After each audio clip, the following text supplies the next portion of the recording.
र कार्यक्रमलाई कति पनि ढिला नगरिकन आजको यस कार्यक्रममा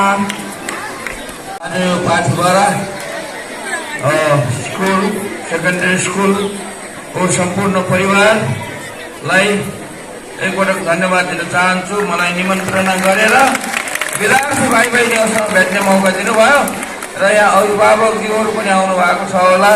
अभिभावकहरूलाई पनि धन्यवाद दिन चाहन्छु। विद्यार्थी भाइ बहिनीहरूलाई एकैछिन छोटो समयको लागि शान्त भएर है यताको भाइ बहिनीहरू शान्त भएर बस्नु। म लामो कुरा गर्न चाहन्न, किनभने घाममा बसेका छौ। तिमीहरूलाई पोल्यो कि पोलेन, मलाई तिमीहरूको घामले मलाई पोलिसक्यो यहाँ है। त्यस कारणले म धेरै समय घाममा राख्न चाहन्न। ल अब छोटकरीमा म भाइ बहिनीहरूसँग नै कुरा गर्छु। छोटकरीमा भाइ बहिनीहरूलाई म मेरो परिचय दिन्छु र म यहाँ किन आएँ त्यो कुरा भन्न चाहन्छु। भाइ बहिनीहरू, म मेरो परिचय नाम सरले भनिसक्नुभयो, महावीर पुन। अलिकति परिचय पनि दिनुभयो र म म्याग्दी जिल्लाको मान्छे हो। मेरो घर चाहिँ म्याग्दी जिल्ला हो र म एउटा समाज सेवा गर्ने मान्छे हो। मैले चाहिँ समाज सेवा गर्छु। समाज सेवा गरेको 32 वर्ष भयो। 32 वर्षभन्दा अगाडि म अमेरिकामा पढ्थेँ। ल थपडी पनि बनाउनु पर्दैन, थपडी पनि नबजाऊ है, डिस्टर्ब हुन्छ। 32 वर्ष अगाडि म चाहिँ अमेरिकामा पढ्थेँ। अमेरिकामा पढेर नेपाल फर्केर आएर समाज सेवा लागेको छु। अब समाज सेवा गर्ने मेरो तरिका के छ, कस्तो छ, म भाइ बहिनीहरूलाई भन्छु। किनभने भाइ बहिनीहरूले भोलि मैले जस्तै गरेर समाज सेवा गर्न पनि सकिन्छ। मैले समाज सेवा गर्दाखेरि एकदम शान्त भएर सुन, मैले कसरी समाज सेवा गर्छु त्यो कुरा सुन। मैले समाज सेवा गर्दाखेरि साइन्स एन्ड टेक्नोलोजीलाई प्रयोग गरेर समाज सेवा गर्छु। एकचोटि सम्झे, मैले समाज सेवा गर्दाखेरि साइन्स एन्ड टेक्नोलोजीलाई प्रयोग गरेर समाज सेवा गर्छु। साइन्स त भाइ बहिनीहरूले स्कुलमा सबैले पढेको छ, हरेक कक्षामा साइन्स पढेको छ, सबैले पढेको छ साइन्स होइन। अब त्यो साइन्स किताबमा पढेको साइन्सलाई प्र्याक्टिकल गर्ने, त्यो किताबको कुरा मात्रै पढ्ने होइन, किताबमा पढेको कुरालाई चाहिँ प्र्याक्टिकल गरेर त्यसबाट कुनै चिज बनाउने, जे कुराहरू पढिन्छ कुनै चिज बनाउने र अलि फाइदा हुने चिज बनाउने, काम लाग्ने चिज बनाउने र जनताहरूको सेवा गर्ने अथवा आफूलाई काम लाग्ने चिज बनाएर जनताहरूको पनि सेवा हुन्छ। यसरी चाहिँ मैले साइन्स एन्ड टेक्नोलोजीलाई प्रयोग गरेर समाज सेवा गर्छु। तिमीहरूले पनि अहिले पढिरहेका छौ साइन्स, र त्यो साइन्स पढ्दै जाँदाखेरि राम्रोसँगले स्कुलमा राम्रोसँग कोसिस गरेर पढ्नु र पछि चाहिँ पढ्दै जाँदाखेरि त्यस्तो किसिमकोले पनि काम गर्न सक्छ। र त्यसको लागि मैले राष्ट्रिय आविष्कार केन्द्र भन्ने एउटा संस्था खोलेको छ। त्यो संस्था भाइ बहिनीहरू जस्तो विद्यार्थीहरूको लागि खोलेको हो, राष्ट्रिय आविष्कार केन्द्र भन्ने संस्था। र त्यो संस्थाले के गर्छ त भन्दाखेरि भाइ बहिनीहरूलाई त्यस्तो किसिमको टेक्नोलोजीको विकास गर्नको लागि चाहिँ सहयोग गर्छ। भाइ बहिनीहरूले कुनै चिजको आविष्कार गर्न मन लाग्यो, आविष्कार गर्न चाह्यो, कुनै चिज बनाउन चाह्यो, कुनै चिजको रिसर्च गर्न चाह्यो, इनोभेसन गर्न चाह्यो, इनोभेसन गर्नको लागि खर्च चाहिन्छ, ठाउँ चाहिन्छ। त्यसको लागि चाहिँ राष्ट्रिय आविष्कार केन्द्रले यो भाइ बहिनीहरूलाई, राम्रो आइडिया लिएर आउने भाइ बहिनीहरूलाई के अरे मद्दत गर्छ। त्यसैले राष्ट्रिय आविष्कार केन्द्रको नाम सम्झेनौँ र अहिले चाहिँ स्कुलमा पढ्दै गएर भोलि पर्सि 2-4 वर्षपछि 5-7 वर्षपछि त्यस्तो किसिमको आविष्कार अनुसन्धान गर्ने, इनोभेसन गर्ने आइडिया आयो भने राष्ट्रिय आविष्कार केन्द्रमा आउनु, त्यो पनि समाज सेवा नै हो। नेपालको प्रतिभाहरूले त्यो रिसर्च इनोभेसन गर्नको लागि कसैले मद्दत नगर्ने हुनाले प्रतिभाशाली व्यक्तिहरूले नेपालको युवाहरूले प्रतिभाशाली युवाहरूले दुःख पाएको छ। त्यस कारणले त्यो प्रतिभाशाली युवाहरू जसले दुःख पाएको छ, केही गर्न चाहेको छ तर कसैले मद्दत गर्दैन भने त्यस्ताहरूलाई मद्दत गर्नको लागि राष्ट्रिय आविष्कार केन्द्र खोलेको हो। त्यो समाज सेवा गर्ने संस्था हो। त्यो संस्था समाज सेवा गर्ने संस्था हो। भाइ बहिनीहरू जस्तो स्कुल पढ्ने, कलेज पढ्ने, पढेकाहरूको लागि मद्दत गर्ने संस्था हो। र म अहिले एउटा अभियानमा हिँडेको छु र त्यो अभियानमा र यो अभियानमा एउटा किताब बेच्दै हिँडेको छु। ल सबैले मेरो हातमा हेर, किताब बेच्दै हिँडेको छु। यो किताब बेचेर पैसा जम्मा गरिरहेको छु।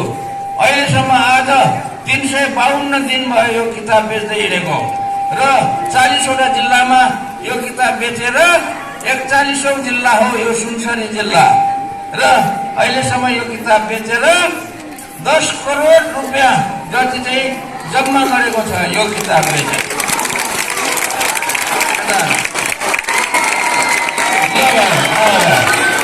यो किताब बेचेर 10 करोड रुपियाँ जति जम्मा गरेको छ र अझै पनि नेपालको 36वटा जिल्लामा यो किताब बेच्नु बाँकी छ र यो 36वटा जिल्लामा यो बाँकी यो किताबहरू बेच्दाखेरि सायद मोटामोटी 20 करोड रुपियाँ जति जम्मा हुन्छ र यो पैसा जम्मा गरेको पनि समाज सेवाको लागि हो र यो समाज सेवा चाहिँ किसानहरूको लागि हो। किसानहरूको सेवा गर्ने। अब सुन, हल्ला नगर। यो किताब बेचेर पैसा आएको छ, पैसा जम्मा गरेको र त्यो पैसाले चाहिँ किसानहरूको सेवा गर्ने, समाज सेवा गर्नको लागि हो यो। र किसानहरूलाई किन सेवा गर्ने भन्दाखेरि नेपालमा किसानहरूले दुःख पाएको छ। किसानहरूले खेती गर्नको लागि राम्रो औजार, राम्रो चाहिँ टुल्सहरू नभएर किसानहरूले चाहिँ दुःख पाइरहेको छ। त्यसैले सानो किसानहरू, नेपालको सानो किसानहरू भनेको नेपालको जनसङ्ख्याको 80% जति जनताहरू साना किसान छन्।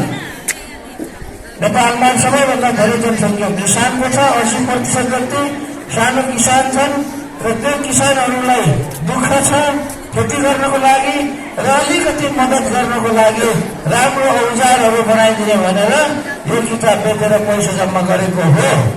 यो किताब बेचेर पैसा जम्मा गरेर घर बनाउने, गाडी किन्ने अनि डुल्ने भनेर मोज मजा गर्ने भनेर यो किताब बेचेर पैसा जम्मा गरेको होइन। र यो किताब बेचेर जो औजार बनाउनु भनेको छ त्यसको लागि एउटा कारखाना पनि चलाइरहेको छ। कारखाना वीरगन्जमा छ। वीरगन्जमा भएको कारखाना मेरो आफ्नो प्राइभेट कारखाना होइन, मेरो व्यक्तिगत कारखाना होइन, त्यो नयाँ कारखाना बनाएको पनि होइन र त्यो कारखाना नेपाल सरकारको कारखाना हो। तर नेपाल सरकारले चलाउन नसकेर 30 वर्षसम्म बन्द गरेको कारखाना हो। एकदम पुरानो कारखाना। त्यो 30 वर्षसम्म नचलेको कारखानालाई यो किताब बेचेर पैसा जम्मा गरेर मर्मत गरेको छ। अहिले मर्मत गरेर चल्ने बनाइसक्यो। अनि त्यहाँ नयाँ नयाँ मसिनहरू पनि किनेर 14-15 किसिमका औजारहरू त्यहाँ बनाइरहेको छ।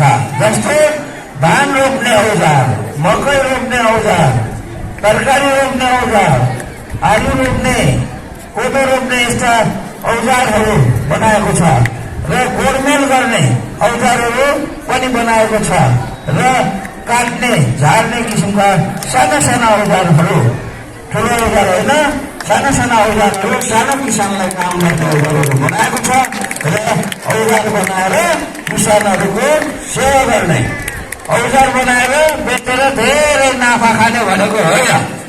नाफा खानको लागि त्यो कारखाना चलाउनु खोजेको होइन। त्यो किसानहरूलाई मद्दत गर्नको लागि सकेसम्म सस्तोमा राम्रो बलियो औजारहरू बनाउनको लागि यो किताब बेचेर पैसा जम्मा गरेको हो। यो चाहिँ समाज सेवाको काम हो। ल मेन कुरा त अब यो किताबमा के लेखेको छ भाइ बहिनीहरूलाई भन्छु, त्यो अझै महत्त्वपूर्ण छ तिमीहरूको लागि। यो किताबमा मेरो अटोबायोग्राफी लेखेको छ। अटोबायोग्राफी। म यस्तै सानो बच्चा छु, म पनि यस्तै मेरो सानो बच्चा जन्मादेखि कसरी हुर्केँ, कहाँ कहाँ गएर पढेँ, के पढेँ, कसरी पढेँ कुराहरू लेखेको छु। र म अमेरिका कसरी पढ्न गएँ, अमेरिका पढेर कसरी पढेँ र अमेरिकाबाट नेपालमा फर्केर कस्ता कस्ता किसिमका कामहरू गरेँ भन्ने कुराहरू सबै कथा मैले यहाँ लेखेको छु। र त्यो कामहरू गर्दाखेरि मैले जीवनमा कस्ता कस्ता किसिमका सङ्घर्षहरू गर्नु पर्यो भन्ने कुराहरू लेखेको छु। सङ्घर्ष गरेर म अगाडि बढेको कुरा लेखेको छु। सङ्घर्ष गरेर म चाहिँ कसरी चाहिँ अगाडि बढ्दैछु भन्ने कुरा भाइ बहिनीहरूलाई उदाहरण दिनको लागि लेखेको छु। विद्यार्थीहरूलाई उदाहरण दिनको लागि मेरो जीवनको सङ्घर्षको कथाको उदाहरणको रूपमा पढेर भाइ बहिनीहरूले यसबाट केही न केही प्रेरणा लिएला, केही न केही कुराहरू सिक्न यसबाट सिक्ला भनेर मैले भाइ बहिनीहरूलाई स्कुल पढ्ने, कलेज पढ्ने, पढिसकेको युवाहरूलाई टार्गेट गरेर यो विद्यार्थीको लागि लेखेको हो। यो विद्वानहरूको लागि लेखेको होइन। ठुला ठुला विद्वानहरूले मेरो किताब पढौँ भनेर मैले लेखेको होइन। विद्यार्थीहरूले मेरो किताब पढेर यसबाट केही कुराहरू सिकौन् भन्ने हिसाबले लेखेको हुनाले भाइ बहिनीहरूले यो किताबको नाम सम्झने।